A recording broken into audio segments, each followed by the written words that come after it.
Good morning, everybody. What's up? They played a trick on us. Aaron here, Canadian Looney. Smash the like, hit subscribe. I thought that it was going to be a regular Thursday. They moved up the schedule, so we're going to try to catch a question period in as live a moment as we can. So we're going to cross over to that right now. Yeah, thank you all for tuning in. Aaron, Canadian Looney. Thanks for the reminder, Rhonda, or pointing that out. Big help. Anyhow, let's get right into the show. I think we should be able to pull this off. Let's take a look. Together we must build safer and more inclusive communities for everyone. Thank you. Oral questions. Question oral. The honourable member for Barrie South Innisfil. A stunning admission of failure, over-promising and under-delivering. Liberals this week announced they will be seducing Canadians with their own money. Without acknowledging their failed economic policies have caused structural food insecurity for millions of Canadian families, the Liberals' latest scheme will put $12 billion more on the country's credit card. Now, in the spirit of cooperation, here's an idea. Why not eliminate their industrial carbon tax, fuel standards tax, lower income taxes, boost grocery chain competition, and stop taxing farmers so families can keep food in their carts rather than having to put it back on the shelf? The Honourable Parliamentary Secretary. Or how about having the backs of Canadian families, the middle class and low-income Canadians who need a serious government now to respond to their everyday challenges? That's why we've put in place this particular benefit. That's why we're increasing the GST credit, Mr. Speaker. And furthermore, if the Conservatives are serious about the challenges of this country, I would hope, beyond inventing mythology about taxes, that they would come to the floor of the House of Commons with serious ideas of the day. That's what Canadians deserve right now. Member for Barrie South Innisfil. Well, if things were so great, Mr. Speaker, and affordability was in fact improving, there'd be no need for the Liberals to spend $12 billion more outside of the budget.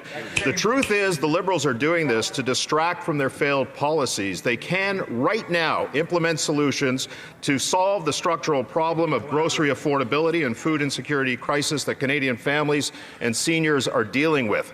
Conservatives are willing to fast-track the elimination of all taxes that are having a cascading impact on higher grocery prices. Will the Liberals join us, or will they obstruct real relief for Canadians and carry on with their short-term vote-buying scheme? The Honourable Parliamentary Secretary, the Minister for Citizenship and Immigration. It is a classic technique of right-wing populism, Mr. Speaker, to identify every problem imaginable and invent some too, and not propose serious solutions. Only a few months ago, the Leader of the Opposition was calling for the firing of the Bank of Canada. On this side of the House, we take seriously what the Bank of Canada says. We are seeing, in this country, inflation within the target rate. We are seeing record foreign direct investment. We are seeing, beyond Canada, the International Monetary Fund, Kristalina Georgieva, its head, calling the world to look at Canada as an example for the world. Good fiscal policy. Fundy Royal. Mr. Speaker, this just shows how out of touch this government is. Families in my riding of Fundy Royal and throughout Canada are feeling the pinch at the grocery store. And every month, over 2 million Canadians are now visiting food banks under this government. Food inflation in Canada has doubled just since this Prime Minister took office, making us the worst off in the G7. Conservatives will fast-track policies to reverse the skyrocketing cost of food. Will the government finally put an end to the Liberals' industrial carbon tax, fuel standards tax, and cut red tape on farmers? The Honourable Minister for Artificial Intelligence. I think some facts would be good for this debate right now. Here's one for the Conservatives. We're making life more affordable for 12 million Canadians, allowing them to put food on their table. Mr. Speaker, the party of no likes to block. We are building affordable homes. They're blocking it. We're building safe streets. They're blocking it. We're building a chance for 12 million families to put food on their table with a 25% increase in the GST. They're blocking it. When will they stop blocking and start building? The Honourable Member for Fundy Royal. Mr. Speaker, failed Liberal policies got us into this mess, and more failed Liberal policies will not get us out of it. Right on, Rob. The cost to feed a family of four has increased by $1,000 just in the last year. Liberal taxes are hiking the cost of fuel at every point in the supply chain.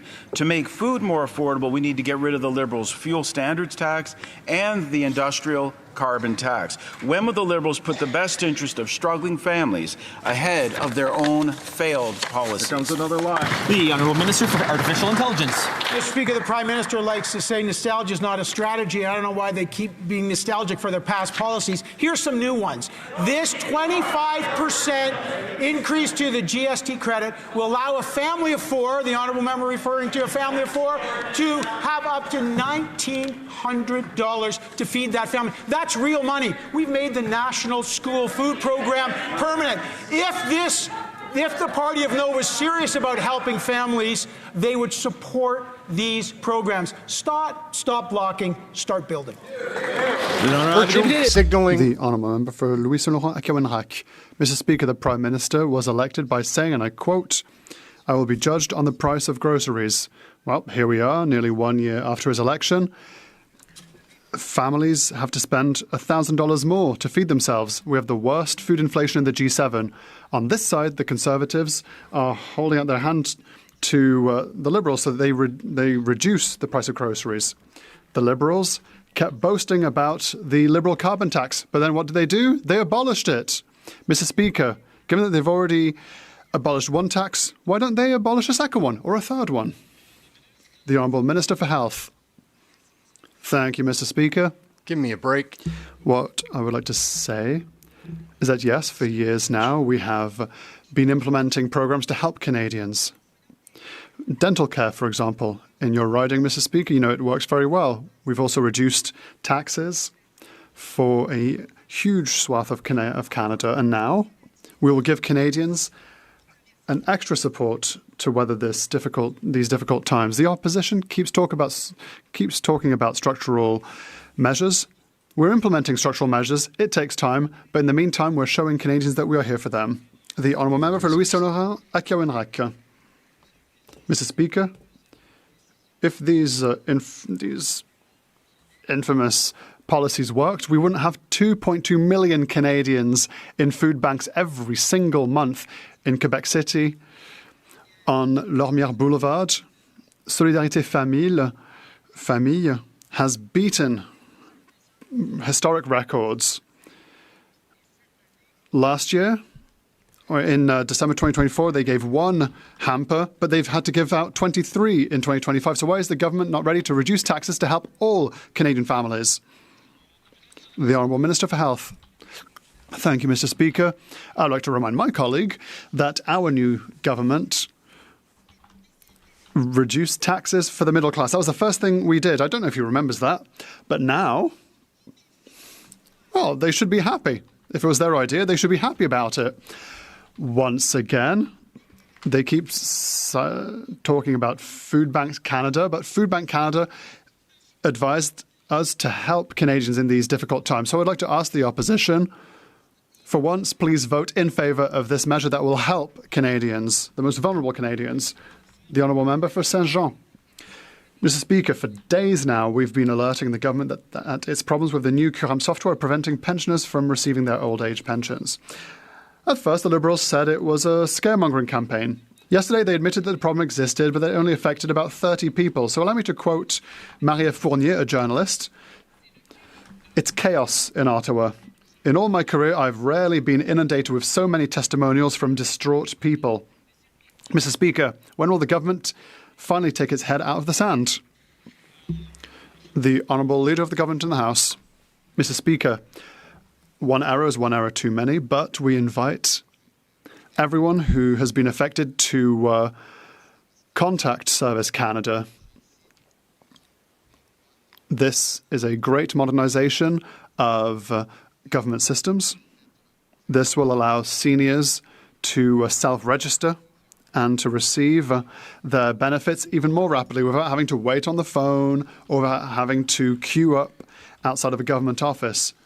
We will correct mistakes if there are any, but this is good news for taxpayers. The Honourable Member for Saint-Jean. Well, other than the cost, Mr. Speaker, once again, Ottawa is driving people crazy. On the one hand, there are people aged 65 and over who have deferred their pensions and have been deprived of checks for 9 months when they finally decide to claim them. On the other hand, there are people who are receiving extra checks, returning them, and are still being sent T4A forms. Meanwhile, the government is doing nothing even though its own officials warned it that its software was chock full of bugs. They were told in June. So when will action finally be taken? The Honourable Leader of the Government in the House. First of all, there are officials who are working on this system, who are making sure that errors are mitigated and corrected. We are confident that this great modernisation of our government systems will, at the end of the day, allow seniors to self-register, to be better served, to get their benefits even more rapidly than before. That is the case now, and if there are any errors, they will be corrected. The Honourable Member for Shefford. Mr. Speaker, people aged 65 and over deserve real answers before this turns into another Phoenix fiasco. No one should have to wait 9 months to receive their pension. And there are people that have waited 9 months. No one should have to spend hours on the phone trying to talk to a human to fix the federal government's mistakes. And the first step in solving the problem is to admit that the problem exists and not to downplay it. The new software is causing retirees to have budgetary and financial nightmares. When will the Liberals stop burying their heads in the sand? The Honourable Leader of the Government in the House. Mr. Speaker, we are convinced that this system and its implementation will be of benefit to all seniors in a specific and ad hoc case-by-case way. That is the government's work. There is an obsolete system that was replaced by a modern IT system, which has now given us better tools to help Canadians. Mr. Speaker, Canadians and all members here know that communities are facing a food inflation crisis, with 2.2 million Canadians now relying on food banks in a single month. Tiffany Kift from Simcoe Hall in Oshawa is seeing this crisis firsthand. She says people who never needed help before are lining up, including dual-income families. Conservatives want to work with all parties on serious solutions. Will the government work with us to introduce legislation that eliminates the industrial carbon tax, eliminates the fuel standards tax, and boosts competition in the grocery trains to bring food prices down? Hear, hear. The Honourable Parliamentary Secretary. Mr. Speaker, I'd invite the member opposite to have a look at the government's announcement this week.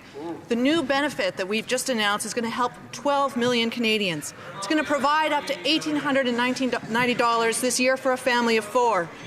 This is a measure that food banks have called for, that Food Banks Canada has called for, and it's part of a broader plan. A plan that's going to see us actually improve our supply chains, improve competition in our sector, and benefit families like the one that the member opposite is talking about. We are a serious government doing serious work, and Canadians know this. The Honourable Member for Oshawa. There's a reason why free money always sounds too good to be true, and that's because it is. Liberals take, then gift a tiny portion back and call that good for Canadians. With rebranded one-time payments and additional funding for food banks, the demand will continue to rise as long as the cost of food keeps going up. You can't rebate your way out of high food prices. Why does this government refuse to take serious action by working with us to introduce legislation that actually lowers food prices once and for all? Hear, hear. The Honourable Parliamentary Secretary for Labour. Mr. Speaker, not only are we taking actual concrete steps to make life more affordable for Canadians, but we're also investing in the kinds of supports that help families across the board, from early learning and childcare to a national school food program, to a Canada child benefit that is tied to inflation, to a dental care program. Mr. Speaker, these are the kinds of programs that Canadians depend on that these Conservatives continually vote against. They should get on board. They should join Team Canada. They should be on that side of the House fighting for Canadians in their own constituencies. The Honourable Member for Northumberland Clark. According to StatsCan, food inflation is now up to 6.2%. Canada has the highest food inflation in the G7. Food prices are rising twice as high in Canada as they are in the United States. Driving up the cost of food, the more expensive, less transparent replacement for the consumer carbon tax. They're called the fuel standard tax and the industrial carbon tax, which are increasing costs for farmers, food processors, and truckers. When will these Liberals finally admit that a carbon tax by any name is painful? Hear, hear. The Honourable Secretary of State. Mr. Speaker, let's look at the Conservatives' record with respect to affordability. This is the party that supported sending millionaires child benefit checks. They voted against the school food program, daycare, childcare, dental care. The list goes on and on. This past Monday, we announced the Groceries and Essentials benefit, Mr. Speaker, for 12 million Canadians, helping them with the cost of living. It's time for the Conservatives to stop the obstruction, work with us to support working families. Thank you, Mr. Speaker. The member for Northumberland Clark. Same old government, same old tired lines. These Liberals have the temerity to get up in this House of Commons and talk to the 2.2 million Canadians that are using food banks right now and tell them, stop complaining. You've never had it so good. Well, Mr. Speaker, Conservatives are not so easily fooled. We know that millions of Canadians are struggling. When will these Liberals finally take meaningful action and reduce the cost of food by reducing and eliminating the industrial carbon tax and the fuel standards tax? Hear, hear. The Honourable Secretary of State. Mr. Speaker, same old tired lines. They hand one question from member to member on their side. Mr. Speaker, let's look at our track record on affordability. We cut taxes for 22 million Canadians. We cut the consumer carbon tax. We cut the GST for first-time homebuyers. And on Monday, we announced the Groceries and Essentials benefit that will put up to $1,900 in a family's pocket, a working family's pocket. Mr. Speaker, on that side of the House, they have voted against every affordable measure we have put forward. It's time to stop obstructing and support Canadians. Thank you, Mr. Speaker. You know, member for Regina, Wascana. Mr. Speaker, Statistics Canada has confirmed what Canadians already know. Food inflation is up 6.2%, and it's getting harder and harder for people to fill their shopping carts up with groceries. The Liberal fuel standard adds 7 cents to every litre of gas, and that's going up to 17 cents by 2030. And that drives up higher prices at the grocery store. Conservatives would be more than happy to work with the Liberals to repeal this costly policy today. Will they do it? The Honourable Minister of Environment and Climate Change. Mr. Speaker, time and time again in this place, what we see is that the Conservatives are the party of no, while the government is the party of creating opportunities. The Clean Fuel Regulations is an excellent example of that. It was described by the Advanced Biofuels Canada Association as, I quote, the most pro-agriculture as a policy can get. It will actually add $1.09 in value per bushel. This creates opportunities for canola farmers right across all of our communities that are growing it. We are supporting farmers. We are supporting Canadians. They say no. The Honourable Member for Pitt Meadows, Maple Ridge. Mr. Speaker, Canadians are paying the price for Liberal economic failure, one grocery bill at a time. A friend of mine showed a flyer last week, the same meat package, twice the price, 1/3 less inside. Canada has the highest food inflation in the G7. Families are paying $1,000 more this year. Food banks are overwhelmed. Why do the Liberals refuse to admit their industrial carbon tax and reckless deficit spending are driving food prices through the roof and pushing families to the brink? Parliament Secretary for Labour. Mr. Speaker, I would direct the member opposite to the announcement that we made this week, because I think this government has a serious plan to make life more affordable for Canadians. One of the things that the member opposite talked about, I think we're addressing. We're going to be increasing competition in the market. We're going to introduce unit price labeling. This is part of our plan to bring down prices for Canadians and to make their lives more affordable. Part of a plan that's going to see them have almost $1,900 in their pockets for the groceries and essentials that they need.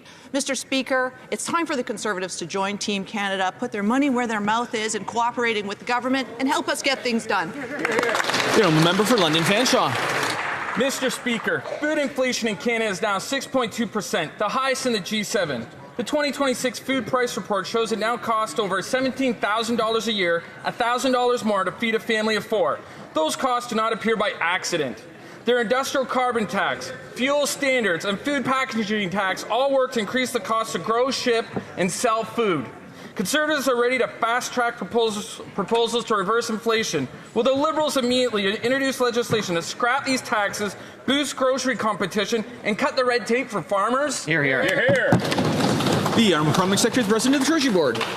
Thank you, Mr. Speaker. Mr. Speaker, every time this government puts in place a policy or a program to make life more affordable for Canadians, the Conservative Party vote against it.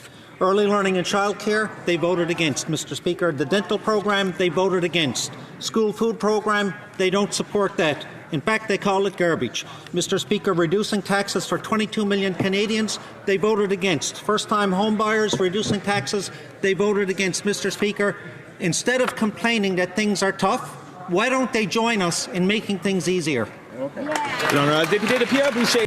The Honourable Member for Pierre Boucher, Les Patriotes Verchères. Mr. Speaker, for months the Liberals refused to invite victims of discount drivers to testify in Ottawa. This week we finally heard from mothers who lost their families because of these public dangers. What these mothers asked is that the government do its job. We submitted 10 actions to be taken to the Liberals. They've accepted one, and since then they've just sat on their hands. When will they finally take action and stop blaming the provinces? The Honourable Leader of the Government in the House. Mr. Speaker, of course, our hearts go out to those who suffer from tragedies on our highways and other roads here in Canada. My full sympathies to the victims. We have already put forward tangible measures that will have a significant impact on the effects of this in Canada. This is in the budget, and we hope that the Bloc Québécois will help us in adopting the budget as rapidly as possible so we can finally turn to solutions. The Honourable Member for Pierre Boucher, Les Patriotes Verchères. 1 out of 10 recommendations. There's a common thread in the testimonies of Mélanie Séguin and Nathalie Poulin, victims of discount drivers. They do not understand the Liberals in action. I quote Ms. Séguin, "You have families. If it were your sister, your daughter, your mother, what would you do?" I quote Ms. Poulin, "No one wants to hear what we have to say. No one wants to touch this file. Is there anyone today who can explain to me why? I would like to hear it." Mr. Speaker, what is the Minister waiting for? The Honourable Leader of the Government in the House.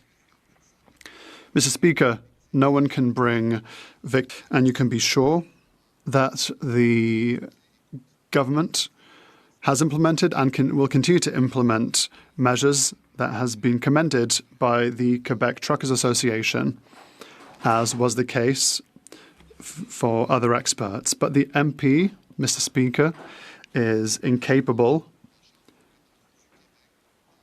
of saying what's provincial and what's federal.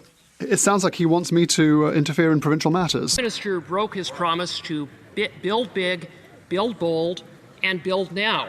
His big solution was Bill C-5 to establish a major projects office. And yet here we are, and not a single major project has been approved, let alone built. A clear case of a disconnect between rhetoric and reality. So what exactly is the holdup? The Honourable Leader of the Government in the House of Commons. Well, Mr. Speaker, I don't know which major project he's referring to. If he has a major project that is not currently before the government, I would like him to bring it to me. What I can tell him is that the MOU signed with his premier envisages nuclear development in the province, carbon capture and storage in the province, interconnects between prairie provinces, Mr. Speaker. Those are all mega projects, and we haven't even left the confines of the province of Alberta yet. We're going to continue working to build this country, Mr. Speaker, whether that MP likes it or not. That's right. Yeah, member for St. Albert, Sturgeon River. Order. Mr. Speaker, it's all talk. This is a Prime Minister who says one thing and does another. He says he's all for major projects, yet he has kept on the books anti-development laws, including the No Pipelines Bill C-69. And this week he voted against the Conservatives' Canadian Sovereignty Act that would reduce barriers and get shovels in the ground. Again, not a single major project approved. So how does the Prime Minister square his rhetoric with his record? The Honourable Government House Leader. Well, this Alberta MP may well want to return to Calgary, where I understand his party's having a convention, at which I understand Premier Smith may welcome delegates, and he might ask her the contents of that MOU, that very, very important MOU, which is going to make Canada an energy superpower in renewable and conventional energy, create jobs for the working men and women of the province of Alberta, and create prosperity for all Canadians. That's what we're going to do, Mr. Speaker. The member for Surrey Moose Mountain. Thank you, Mr. Speaker. Conservatives worked with this government to pass Bill C5, giving the Prime Minister the ability to fast-track major projects. We did that because Canada can't grow, export, or become more affordable if nothing gets built. But after nearly a year, that fast-track authority has delivered 0 results. No projects approved, no pipelines, and barriers remain. So my question's simple. When will this Prime Minister stop talking and start building? Secretary of the Minister of Energy and Natural Resources. Mr. President, the member opposite is trying to suggest that we're not building. I would remind him that we just saw the largest private sector investment in Canada, LNG Canada, ship its first LNG to Asia. Cedar LNG is now under construction. Wood fiber LNG is now under construction. Sealysim LNG is now approved, and its pipeline is now ready for construction. When Alberta's project is ready, it will be evaluated as well. Let's stop the manufactured rage, and let's build Canada strong. The honourable member for Leduc-Wetaskiwin. Mr. Speaker, less than a year ago, the Liberals got elected on a platform that included an already astounding $62 billion deficit and lower food prices for Canadians. That deficit grew to $78 billion in the fall, and this week they announced $12 billion in new spending to deal with the ongoing food inflation crisis that they created. This is a massive bill that will inevitably be passed on to the next generation. How have we gone in just a decade from a country with a balanced budget and the richest middle class in the world to a country that has to borrow from our kids to subsidize groceries for a quarter of our population?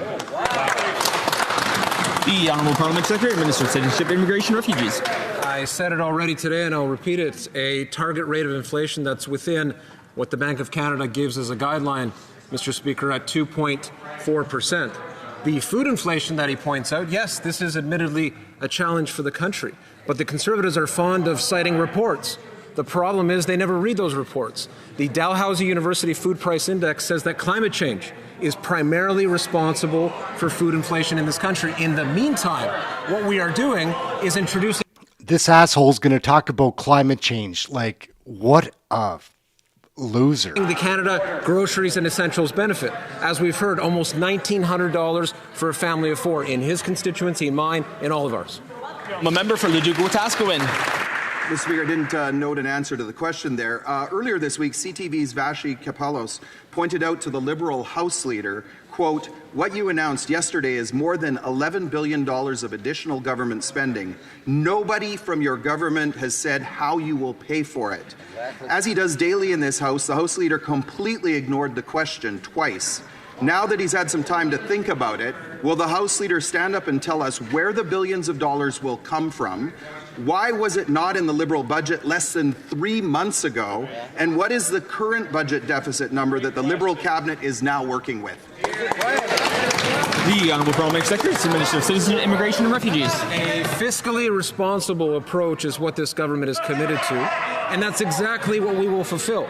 I already mentioned, Mr. Speaker, the International Monetary Fund. I know for our colleagues across the way that multilateral organizations, not for all of them, but for many of them, unfortunately, are not to be dealt with. These conspiracies continue to circulate on that side of the House.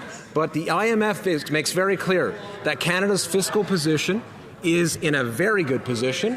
Canada is an example for the world when it comes to finance, a debt and deficit that is manageable and absolutely responsible policy is what we're fulfilling, Mr. Speaker.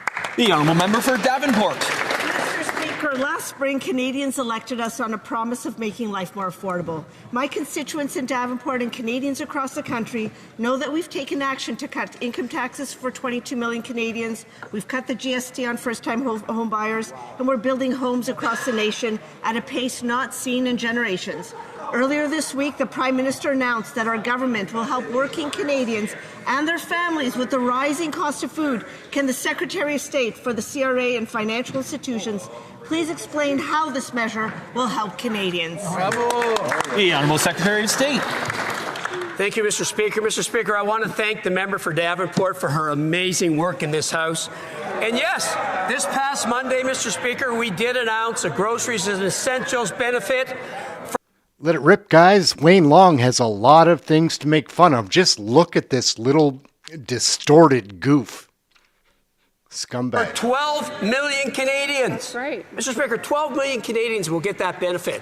It will put up to $1,900 in the pockets of working families this year and up to $1,400 per year for the next 4 years. Time for the Conservatives to stop the obstruction, work with us for Canadian families. Thank you, Mr. Speaker. The Honourable Member for Montmorency Charlevoix. I'm going to read some remarks from my constituents on Liberal policies. Even earning $40 an hour, I can't save. Sebastien, at $36 an hour, as a single mother of 3, forget about saving. Every single penny goes to groceries. Patricia, we don't need your help. We need no more money in our pockets. Carl, 93% of young Canadians are worried about the housing crisis. Many have even given up on their dreams of home ownership. Instead of asking our young people to sacrifice, when will the Prime Minister stop taxing them and smothering them with Liberal bureaucracy? The Honourable Secretary of State for Nature. Mr. Speaker, it is because we want Canadians to have more money in their pockets that we announced certain measures this week. These measures will represent $1,800 for a family of 4 this year, and roughly $900 for an individual. This is meaningful. It will lead to more money in Canadians' pockets. We have other measures for families as well, like the Canada Child Benefit, which gives families $1,800. We are doing measures for Canadians. We just need the members across the way to support them. The Honourable Member from Montmorency Charlevoix. In 2023, Justin Trudeau announced a grocery plan. In 2026, all the problems are still there, and the Liberals are rehashing the same measures under a different name. When a strategy leads to more misery, more debt, less wealth, and less hope, you don't rebrand it, you rewrite it. After 10 years in power, the results are in. Young Quebecers and Canadians are ending the month with less than $20 in their bank accounts after having paid for rent and groceries. When will the Liberal governments finally own up to their failure and stop moving us in the wrong direction? The Honourable Secretary of State. In April, Canadians made a choice. They elected the Liberal Party so that we could put in place solutions to the difficult economic situation we're in today. This has led to tax cuts for the middle class. This week's measures on affordability. The universalization of the school lunch program. We have done a lot. That is what Canadians voted for, and we work for them. We just need Conservative support so that Canadians can actually see a difference. Every week, I hear from young Canadians priced out of their neighbourhoods. In fact, the Missing Middle Initiative reports that half of young Canadians will have to leave the very community in which they grew up in. But you know what I don't hear? I don't hear very much from the 4 youngest Liberal members of Parliament, all born this century, all who represent parts of Canada hardest hit by housing unaffordability. Brampton, Mississauga, Greater Vancouver, Greater Montreal. Well, Canadians haven't given up on the dream of home ownership, and I haven't either. So will any one of those 4 members stand up and help the government get out of the way, remove the taxes and red tape that are stealing their dreams? The Honourable Minister of Housing. Thank you, Mr. Speaker. Well, I will say the members on this side, young Canadians who represent their ridings here in this House, certainly speak to me about their priorities, and they're here taking action to deliver for fellow young Canadians. We have the first-time homebuyers tax coming through that will deliver up to $50,000 to young Canadians for their first home purchases. We're seeing positive trends across the country now with rents declining as well. for the last 12 months. That's good for young Canadians. We're delivering groceries and essential benefit. Young Canadians will benefit from that as well. Mr. Speaker, this side of the House is delivering for young Canadians. The honourable member for York Durham. Okay, penthouse boomer, maybe you can share one of your homes. No, I'll ask the member to restart and carry on. Mantle's pretty good. Well, maybe the Minister of Housing can share one of his homes with the Canadians who don't have them.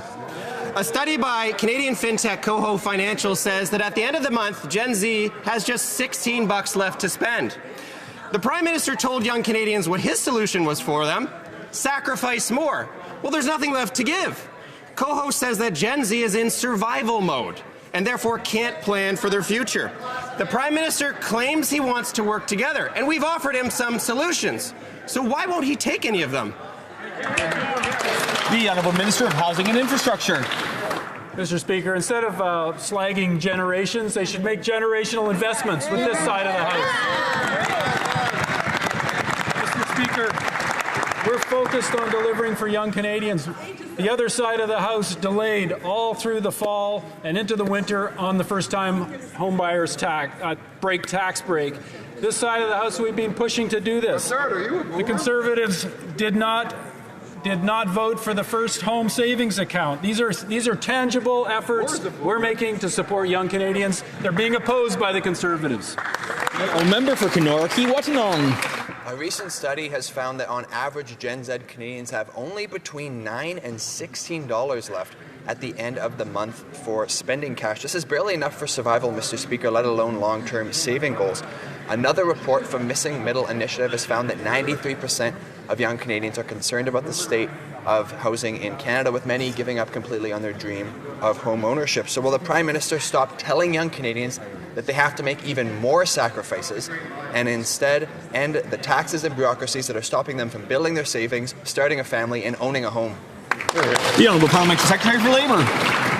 Mr. Speaker, we're helping young people face the real challenges at every stage of their lives. When they want to go to school, we're making post-secondary education more affordable.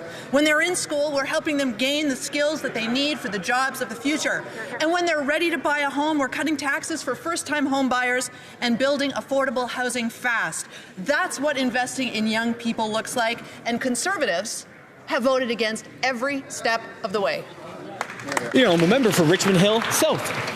A new report shows home ownership amongst 30 to 34-year-olds has collapsed from 60 to 52%, with the steepest declines amongst younger Canadians. Between 2019 and 2024, for every 100 new adults, there were just 12 housing starts meant for home ownership, less than half the rate of earlier decades. It's no wonder that 87% of Canadians are concerned about housing, rising to 93% amongst Gen Z and millennials. And nearly half of young Canadians are considering leaving their city or province because they can't afford a home. So instead of lecturing young Canadians to make more sacrifices, will this Liberal Prime Minister finally scrap the red tape and taxes that obstruct them from saving, starting a family, and owning a home? The Honourable Secretary of State. I'm a millennial. My friends are millennials. And you know what millennials want?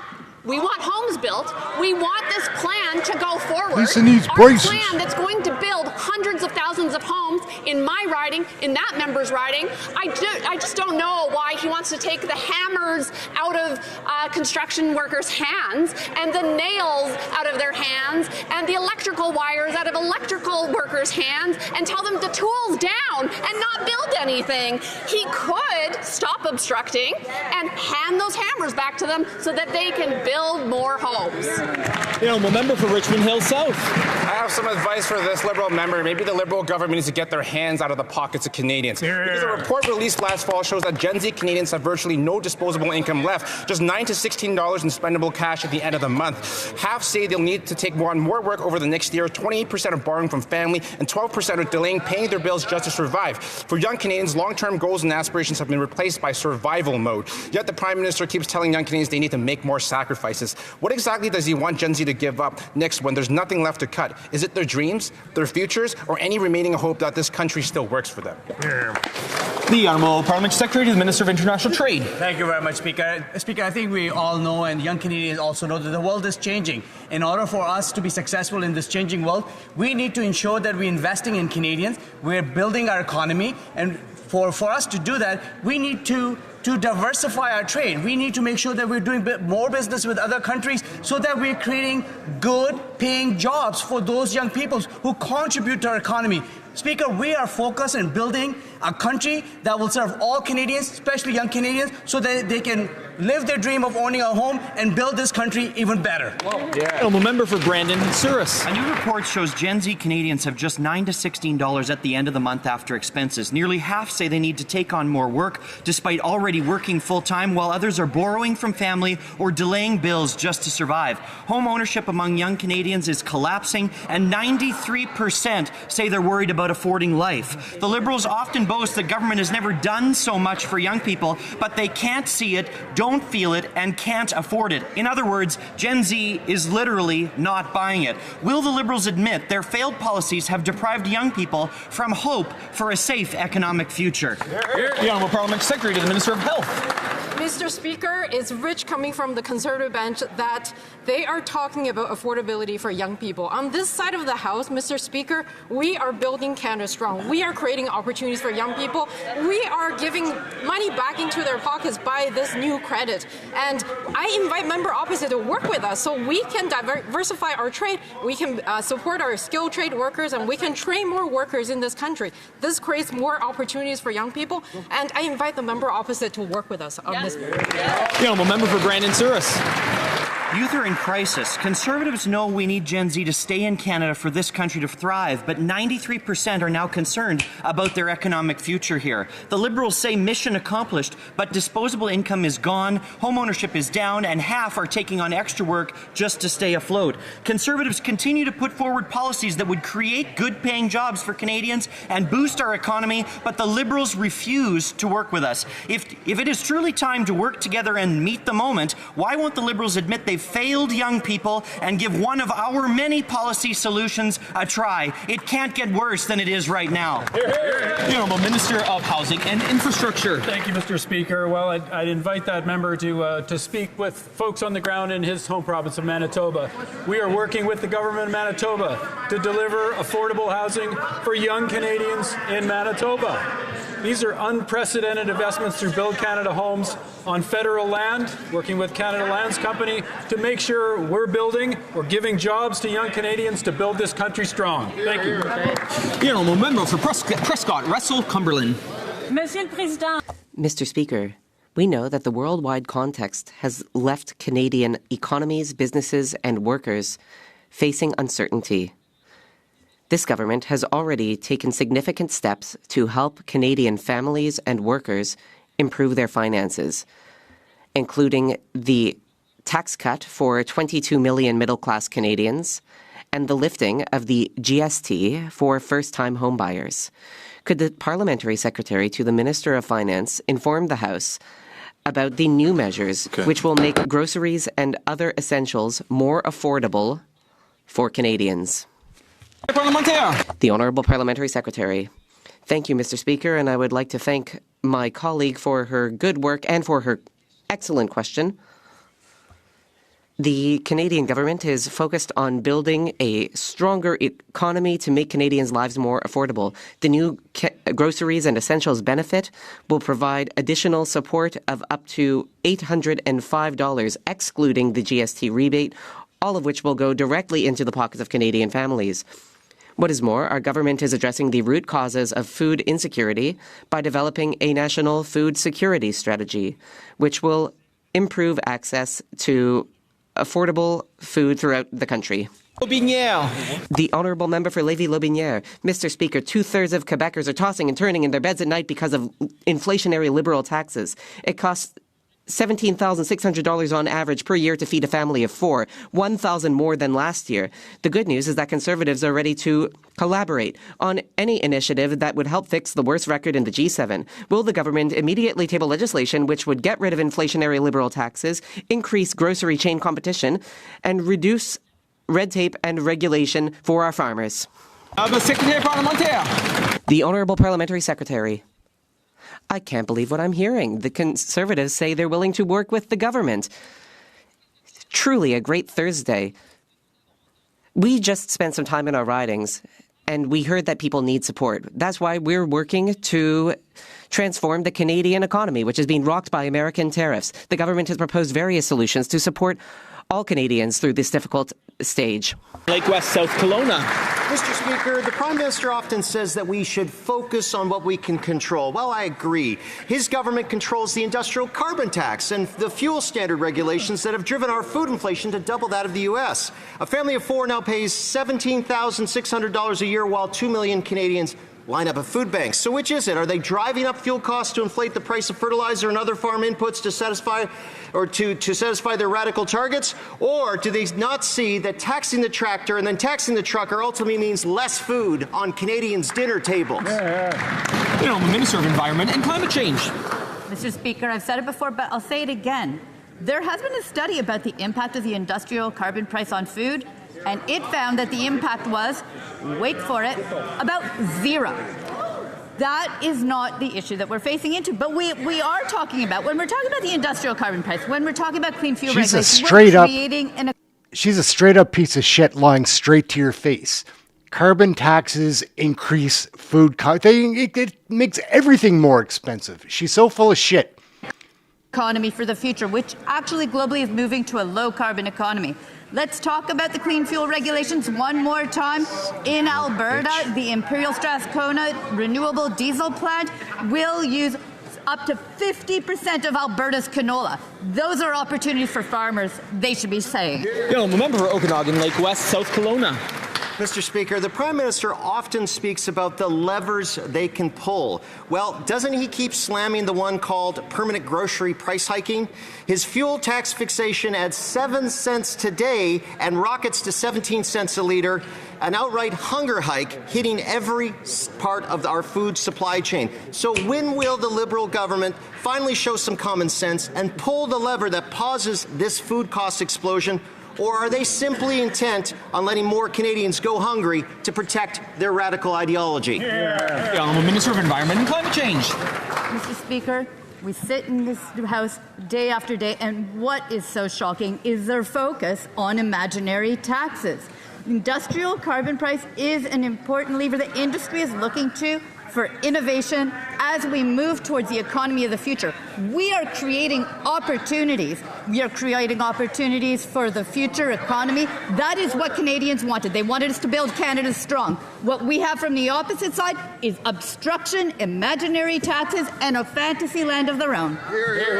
Yo, I'm a member for Spadina Harbourfront. Mr. Speaker, gender-based violence remains a serious concern in communities across Canada, including in my community of Spadina Harbourfront. Survivors have been clear about the need for a justice system that better understands the realities of coercive control, intimidation, harassment, and repeat harms. The Protecting Victims Act, C-16, responds directly to these concerns. Could the Secretary of State for Combating Crime explain how Bill C-16, the Protecting Victims Act, advances our efforts to address gender-based violence and better protect survivors within the criminal justice system? The Honourable Secretary of State for Combating Crime. Violence driven by control and fear leaves deep and lasting harm, and too many women and children are living with the consequences. That's why we have introduced one of the largest criminal code updates in generations to confront modern threats and to protect victims from domestic violence, keep our children safe, address Jordan court delays, and strengthen victims' rights. We're also cracking down on coercive control before violence turns lethal, increasing protections against sexual exploitation, including AI deepfakes, and reinforcing mandatory jail time for child predators. These reforms will allow our justice system to act faster and deliver stronger protections for Canadians. Yes. The Honourable Member for Bruce Grey, Owen Sound. Mr. Speaker, as the Prime Minister and Cabinet are responsible for the National Security and Intelligence Committee of Parliamentarians in accordance with the NSICOP Act, could the Government House Leader please tell us the date that the Prime Minister intends to initiate this long overdue review of the Act? I'd note the law states that the Act and the review was to commence no later than October 6th of 2022. Finally, could the Minister please inform the House as to which committee he envisions referring this overdue review to? The Honourable Leader of the Government in the House of Commons. Well, I want to thank the member for that question and for his involvement and very constructive and productive involvement in that way and on that very, very important body. And we thank him for bringing this issue to the House's attention. We'll be considering that matter presently and obviously report to the House at the appropriate time. Here, here. The Honourable Member for Courtenay Alberni. Mr. Speaker, I'm raising this again because in 2 months, core federal support for friendship centres will run out. In Rankin Inlet, Nunavut, I saw how the Poilievre Kablu Friendship Centre delivers life-saving mental health, addictions, and on-the-land programs. In my riding, the Port Alberni and Whitechafe Friendship Centres are lifelines, providing food, housing, safety, culture, and belonging. Indigenous populations are growing, friendship centres are beyond capacity, and Budget 2025 offered nothing. This is not reconciliation. This is abandonment. When will this government commit to renewing this funding with long-term, secure, and stable support? Excellent. The Honourable Minister. Thank you, Mr. Speaker. We have been continuously working with groups from the Friendship Centre and meeting with them to address this very file, Mr. Speaker. I invite my colleague to reach out to my office so that we can continue looking at what the future is going to be for Friendship Centres. I know and understand personally. I have 2 Friendship Centres in my riding. I am somebody who has gone to a Friendship Centre as part of the after-school program, after-school care. I think it's essential that we acknowledge the hard work they do and continue supporting them. The Honourable Member for Edmonton Strathcona. Mr. Speaker, this government is cutting thousands of public sector jobs. The people who process EI, OAS, CPP, and passports, agricultural researchers, 1,300 food inspectors. These are not numbers on a CEO spreadsheet. They are real people. They work to help Canadians. They support family farmers. They keep our food safe. Instead of giving his friends a tax break on their yachts and their private jets, will the Prime Minister stop these reckless cuts before public health, before public services, and our food safety is put at risk? Hear, hear. Excellent question. The Honourable President of the Treasury Board. Mr. President, I want to start by thanking our public servants for their hard work and dedication. We deeply value the work of all public service employees. They are dedicated and hardworking public servants who play a critical role in delivering key results for Canadians. As we move forward with comprehensive expenditure review, we are committed to approaching this process compassionately by minimizing involuntary departures as much as possible. Merci, Monsieur le Président. Order à l'ordre. À la suite des... Today in Parliament, Canada's new Democrat.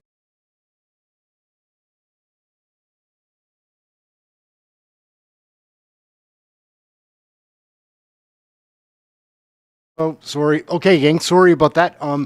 Hope you're still around. This piece is worth checking out. It's crazy.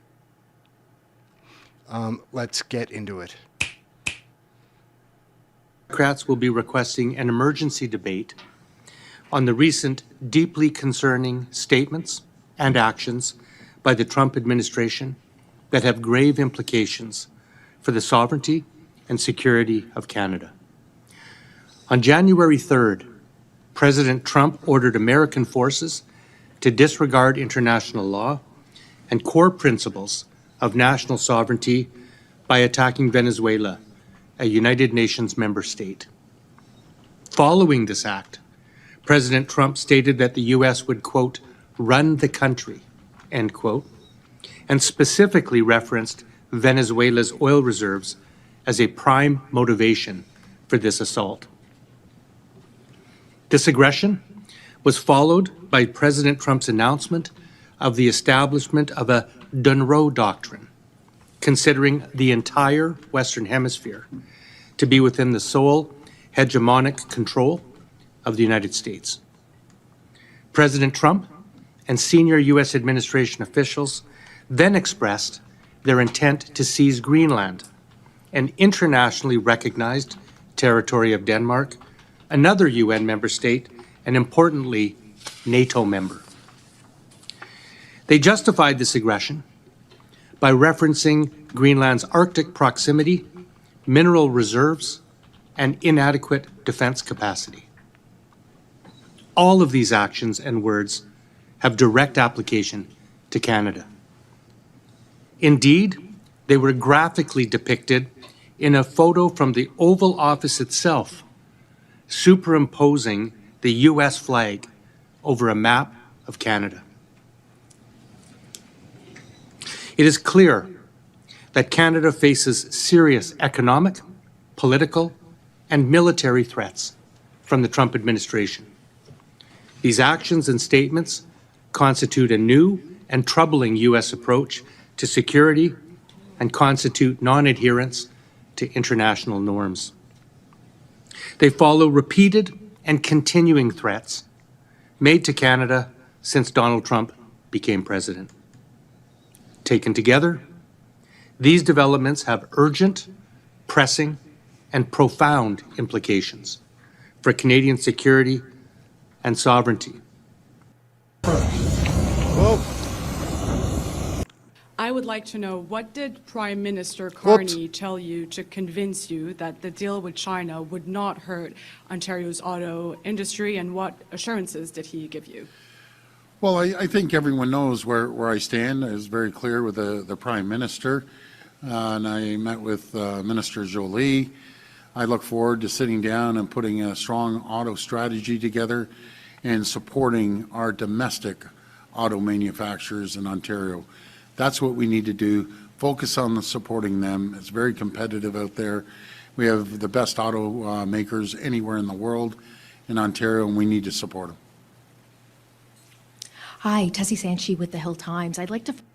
The year might be new, but the problems facing our country are exactly the same. Appears to The be essentials of everyday living, like food, what he said are just still 10 days ago unattainable. about Housing is still unaffordable.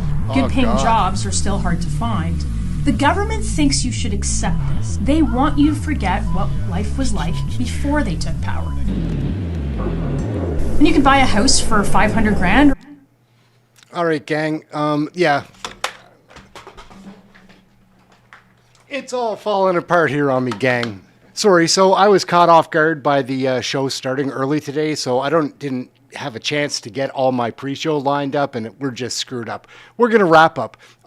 To the new viewers, there was a bunch of new people today. Thank you very much for tuning in. My name's Aaron, Canadian Looney. Smash the like, hit subscribe. We'll be back on Monday with Question Period in its regular time. We do a pre-show here that I think people would enjoy. It's a lot of things from the House of Commons, a few things from legacy media that people generally don't catch. I watch a lot of politics, so I pick it up and try to show it.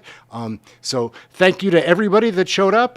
New viewers, new people in the chat room. We're back on Monday with our live show, and there'll be lots of videos over the weekend. I've got one I'm going to drop here in a couple of minutes, and that is it. We're going to end on that note. Thank you all so much for tuning in. We've got our one thing that we like to finish on. We like to finish on this. Let's take You should do exercises. That's important to our good health. And friends, tomorrow we are going to be visiting with a fisherman who will tell us about his very enjoyable hobby. Now, I would like to see you all through our magic mirror. Romper, bumper, stomper, boo. Tell me, tell me, tell me, do. Magic mirror, please tell me today, did all of my friends have fun at play? I see all of my friends in Alberta. It's nice to see you. And I see Dan and Vivian. I see Marlon and Mona. I see Catherine and Harley. I see Anne and Elizabeth and Jane. I see Bert and Nicole, and I see you too. I hope to see you tomorrow, right here in Romper Room. Ding dong, knock, knock, hey, bing bong. Just a quick reminder to anybody that's tuning in, Question Period started early today. If you're looking for Question Period, just pull back on the timeline, restart the video, and it'll be there. That's it. Thank you all so much for watching. That's it, team. We're out. Aaron, Canadian Looney, smash the like, hit subscribe, catch you on Monday. Thanks a lot, gang. We're out. Kick off your weekend with exciting CFL action when the Edmonton Eskimos tackle the BC Lions in Vancouver. Tomorrow night at 10:30 on CFTO TV.